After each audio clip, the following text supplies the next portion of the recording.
立憲民主党の安住幹事長は、次の衆議院選挙に向けた立憲民主党と公明党の選挙協力について、結論的には新党ということもあり得るとの認識を示しました。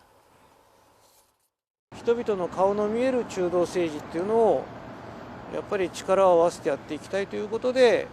結論的には新党ということもあり得るんですけど、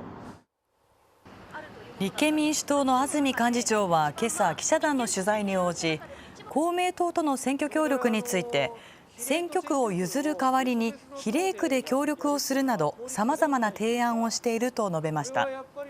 その上で新党の結成については結論的にはあり得るとの認識を示し、国民民主党にも選挙協力を呼びかける考えを明らかにしました。今日午後に立憲民主党の野田代表と公明党の斉藤代表が会談して最終決定する見通しです。